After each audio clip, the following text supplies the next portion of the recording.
ಇಷ್ಟು ಸರ್ಕಾರದ ಸೂಕ್ಷ್ಮ ಕೆಲಸಗಳು 4 ಬಾಗಿಲು ಒಳಗಡೆ ಆಗುವಂಥ ಡಿಸಿಷನ್ಗೆ ಪೊಲೀಸ್ ಕಮಿಷನರ್ ಅದ್ರ ಬಗ್ಗೆ ತಿಳುವಳಿಕೆ ಇರುತ್ತೆ. ಕೆಲವು ಸರ್ತಿ ಒಳ್ಳೆ ಡಿಸಿಷನ್ಸ್ ಇರುತ್ತೆ, ಕೆಲವು ಸರ್ತಿ ಬ್ಯಾಡ್ ಡಿಸಿಷನ್ಸ್ ಇರುತ್ತೆ, ಇನ್ಕರೆಕ್ಟ್. ಬಟ್ ಆದರೆ ಸರ್ಕಾರಕ್ಕೆ ವಿಶ್ವಾಸದಲ್ಲಿರುವಂಥ ಅಧಿಕಾರಿನೇ ಪೊಲೀಸ್ ಕಮಿಷನರ್. ಅಂತ ಒಂದು ಪೊಲೀಸ್ ಕಮಿಷನರ್ಗೆ ನೀವೇ ಆಯ್ಕೆ ಮಾಡಿರುವಂಥ ಪೊಲೀಸ್ ಕಮಿಷನರ್ಗೆ ಕನಿಷ್ಠ ನೀವು ಅಸಮಾಧಾನ ಆಗಿದ್ರೆ ಅವ್ರಿಗೆ ವರ್ಗಾವಣೆ ಮಾಡ್ಬೋದಾಗ, ಅಥವಾ ರಜೆ ಮೇಲೆ ಹೋಗಿ ಅಂತ ಹೇಳ್ಬೋದಾಗಿತ್ತು, ಅಥವಾ ಬೇರೆ ಜವಾಬ್ದಾರಿ ಅಂತ ಹೇಳ್ಬೋದ, ಅಥವಾ ಅದು ಬೇಡ ನೀವು ಫಾರಿನ್ ಒಂದು ರೌಂಡ್ ಹೋಗ್ರಿ ನೀವು ಅಂತ ಹಂಗೆ ಕಳಿಸ್ಕೊಡ್ಬೋದಾಗಿತ್ತು. ಅಂಥದ್ರಲ್ಲಿ ಇಷ್ಟು ಹೀನಾಯವಾಗಿ ಅವಮಾನ ಮಾಡಿ ಅವರಿಗೆ ಅವರ ಅಡಿಷನಲ್ ಕಮಿಷನರ್ಗೆ, ಅವ್ರ ಡೆಪ್ಟಿ ಕಮಿಷನರ್ಗೆ, ಅಸಿಸ್ಟೆಂಟ್ ಕಮಿಷನರ್, ಇನ್ಸ್ಪೆಕ್ಟರ್ ಎಲ್ರಿಗೂ ಮಾಡಿದ್ರೆ ಇಟ್ ಈಸ್ ಓನ್ಲಿ ಅವ್ರ ವೈಫಲ್ಯ ಅಲ್ಲ, ಅದು ಸರ್ಕಾರದ ವೈಫಲ್ಯವನ್ನು ಮುಚ್ಚಾಕಕ್ಕೆ ಪೊಲೀಸ್ನವ್ರಿಗೆ ಇದು ಮಾಡ್ತಿದ್ದಾರೆ. ಸರ್ಕಾರ ಏನು ಕ್ರಮ ತಗೊಂಡಿತ್ತು? ಏನಾದರೂ ಚೀಫ್ ಸೆಕ್ರೆಟರಿ ಲೆವೆಲಲ್ಲಿ ಏನಾದರೂ ಮೀಟಿಂಗ್ ಆಗಿತ್ತಾ?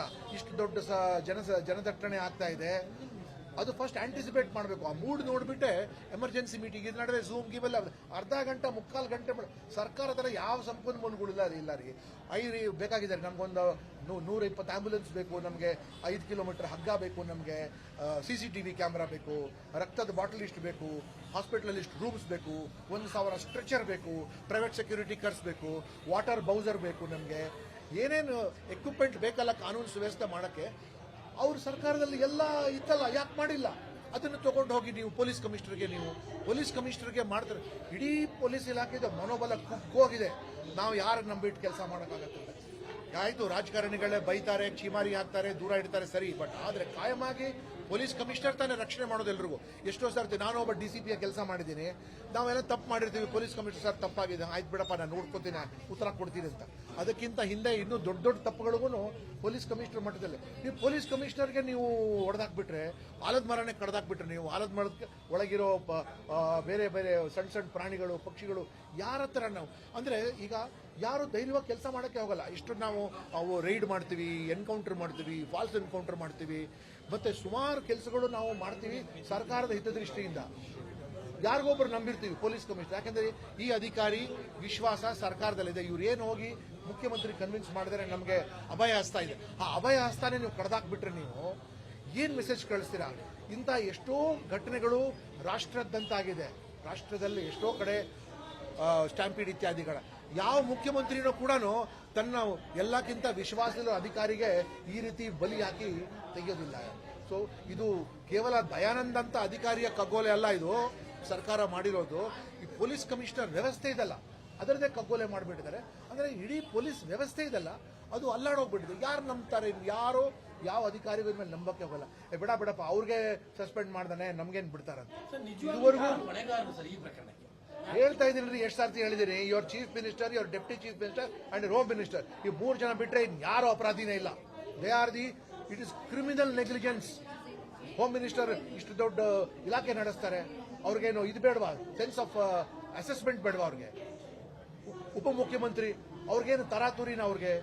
ಅವ್ರಿಗೆ ಅವರು ಪೊಲಿಟಿಕಲ್ ಇದಕ್ಕಾಗಿ ಅವರು ಏರ್ಪೋರ್ಟ್ ಅಲ್ಲಿ ಕಾಣಿಸ್ಕೊಳ್ತಾರೆ, ವಿಧಾನಸೌಧದಲ್ಲಿ ಇರ್ತಾರೆ, ಇಲ್ಲಿ ಸ್ಟೇಡಿಯಂ ಅಲ್ಲಿ ಇರ್ತಾರೆ, ಎಲ್ಲ ಕಡೆ ಕಪ್ಪಗೆ ಮುತ್ತು ಕೊಡ್ತಾ ಇದಾರೆ. ಅಲ್ಲಿಗೆ ಏನು ಇವ್ರು ಗೆದ್ಕೊಂಡ್ಬಂದಿರೋ, ಏನು ಇವ್ರು ಆಟ ಮಾಡ್ಕೊಂಡ್ಬಂದಿರೋ?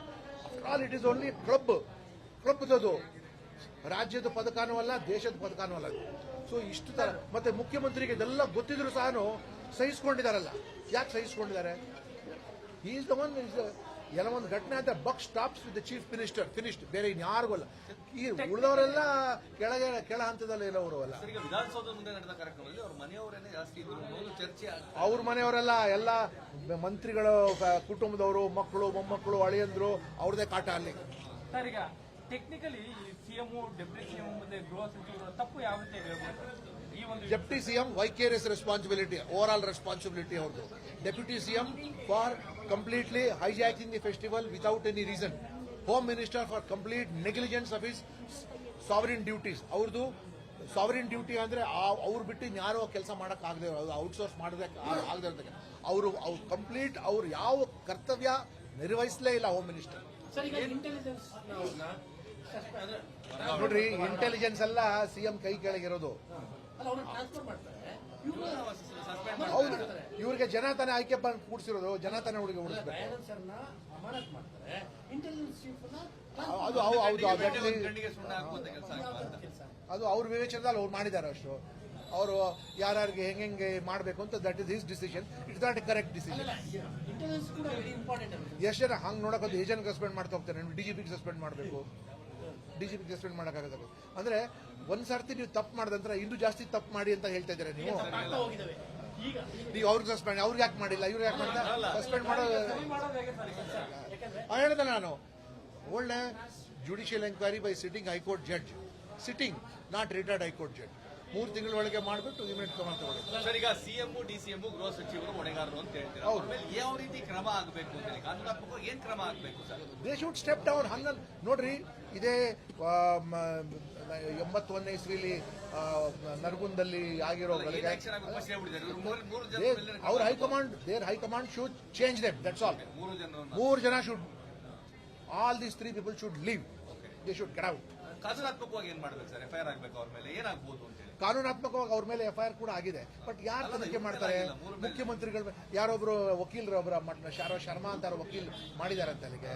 ತನಿಖೆ ನೋಡೋಣ, ಯಾವ ತನಿಖಾಧಿಕಾರಿನೂ ಇವ್ರ ಕೈ ಕೆಳಗೆ ಇರೋದಲ್ವಾ. ಸರ್, ನಾವು ನಿರೀಕ್ಷೆನೆ ಮಾಡಿಲ್ಲ, ನಿರೀಕ್ಷೆಗೆ ಮೀರಿ ಜನ ಬಂದ್ರು, ಹಾಗಾಗಿ ನಡೆದೋಯ್ತು. ಅದೆಲ್ಲ ಕಾರಣ ನೋಡಿ. ಬೆಂಗಳೂರು ಮಹಾನಗರ ಏನು ಹಳ್ಳಿ ಅಲ್ಲ, ಪಟ್ಟಣ ಅಲ್ಲ, ಇದು ಅಂತಾರಾಷ್ಟ್ರೀಯ ಮಹಾನಗರ. ಇದು ಇಡೀ ಪ್ರಪಂಚ ನೋಡ್ತಾ ಇದೆ ಬೆಂಗಳೂರು ಸಿಟಿಲಿ ಏನಾಗ್ತಾ ಇದೆ. ಬೆಂಗಳೂರು ಸಿಟಿಲಿ ನೀವು ಒಳ್ಳೆ ಆಫ್ರಿಕಾದಲ್ಲಿ ಶವಗಳು ತೆಗೆದುಕೊಂಡು ಹೋದಂಗೆ ನೀವು ಎತ್ಕೊಂಡು ಹೋದ್ರೆ ನೀವು ಅಲ್ಲಿಗೆ ಅಂತಾರಾಷ್ಟ್ರೀಯ ಮಟ್ಟದ ನಮ್ಗೆ ಏನ್ ಮರ್ಯಾದೆ ಬರ್ತದೆ ನಮಗೆ. ಸರ್, ಈಗ ಸಿದ್ದರಾಮಯ್ಯ ಅವರು ಸಿಎಂ ಆದಾಗ ತಾವು ಸಹ ಅಧಿಕಾರದಲ್ಲಿ ಆಗಿದ್ದಂತಹ ಸಿಎಂ ಸಿದ್ದರಾಮಯ್ಯ ಅವರು ಆಗ he was a very strong chief minister. I have seen him very closely. ಈಗ he is very weak ಮತ್ತೆ ಕವರ್ಡ್ಲಿ, ಹೇಡಿತನ, ಹೆಲ್ಪ್ಲೆಸ್, ಅಸಹಾಯವಾಗಿದ್ದಾರೆ, ಮತ್ತೆ ಮಾತು ಕೇಳಲೇಬೇಕು.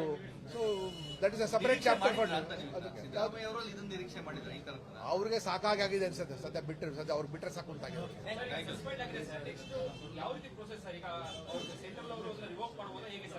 ಅವ್ರಿಗೆ ರಿವೋಕ್ ಮಾಡ್ತಾವ್. ಆಕ್ಚುಲಿ ಅವ್ರು CITಗೆ ಅಪ್ರೋಚ್ ಮಾಡಿದ್ರೆ CIT ಹೊಡೆದಾಕ್ ಬಿಡ್ತೈತೆ. ಬಟ್ ಅವ್ರು ಅಪ್ರೋಚ್ ಮಾಡ್ತಾರೋ ಬಿಡ್ತಾರೋ ದಟ್ ಈಸ್ ಡಿಫರೆಂಟ್. ಇಲ್ಲಿ ಬರೀ ಕಾನೂನು ಒಂದೇ ಅಲ್ಲ ಇರೋದು, ಇಲ್ಲಿ ಪರ್ಸನಲ್ ರಿಲೇಶನ್ಶಿಪ್ ಕೂಡ ಇದೆ.